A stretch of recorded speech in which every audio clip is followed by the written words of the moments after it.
Alors, nous allons parler ici du modèle de l'atome et surtout de sa composition. Alors, on a dit qu'il y avait des particules dans cet atome. Quelles sont-elles? Alors, on a dit qu'il y avait le noyau de l'atome. Le noyau était constitué de protons et de neutrons. Et les électrons gravitaient autour du noyau. Donc, la matière est constituée d'atomes. Eux-mêmes constituent de plusieurs particules, donc les neutrons, les protons et les électrons. Les protons et les neutrons, dont toutes les particules du noyau, on les appelle les nucléons. Donc ça c'est à retenir, proton plus neutron égale nucléon. Et autour, donc le cortège ou nuage électronique, les électrons. Et toutes ces particules ont à la fois une masse et une charge électrique. Donc on va voir quelles sont-elles. Déjà les charges. La charge électrique, on va la noter petit q, et elle s'exprime en coulombs que l'on notera grand C. Donc la charge d'un électron, un électron est chargé négativement, et alors toutes ces valeurs-là ne sont pas à connaître par cœur, bien entendu.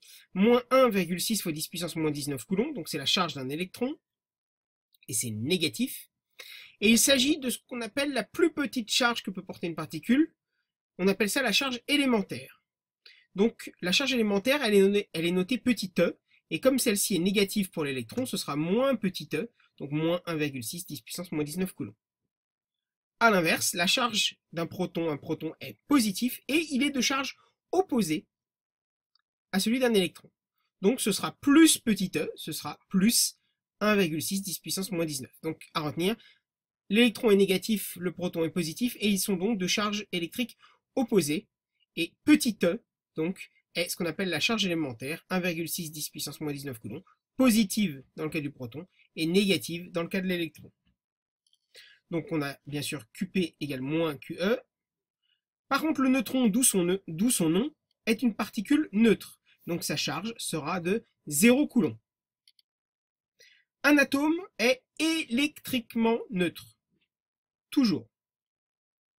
Ça veut dire que sa charge électrique vaut 0 coulomb. Ça veut dire que dans le noyau, vous avez des neutrons et des protons. Ça veut dire que forcément, vous avez que du positif et du neutre. Ça veut dire que le noyau est chargé positivement. Pour que la matière soit négative, on a bien le cortège électronique avec les électrons qui est négatif. Et pour que l'atome soit électriquement neutre, il faut que la charge électrique du noyau soit opposée à celle du cortège électronique. Donc il faut le même nombre de protons que d'électrons, puisque leur charge est opposée. Donc pour qu'un atome soit électriquement neutre, il faut le même nombre de protons que d'électrons. Maintenant, quelle est leur masse? La masse d'un électron, ça aussi pas à connaître par cœur, 9,1 fois 10 puissance moins 31 kg. Et la masse d'un proton est environ égale à celle d'un neutron, 1,67 fois 10 puissance moins 27 kg. On a donc la masse, globalement, d'un proton, qui est environ 1800 fois supérieure à celle d'un électron. Donc la masse d'un électron sera négligeable par rapport à celle d'un nucléon. Donc proton ou neutron. Donc lorsqu'on voudra calculer encore une fois la masse d'un atome, on négligera la masse du cortège électronique et on considérera que la masse de l'atome, c'est la masse du noyau. Encore une fois, parce que la masse d'un électron est 1800 fois inférieure à celle d'un proton ou d'un neutron, donc celle des nucléons. Propriété d'un atome. Donc la charge d'un atome, on a dit que le cortège électriquement neutre compense parfaitement celle du noyau. Pour résumer, un atome est donc électriquement neutre.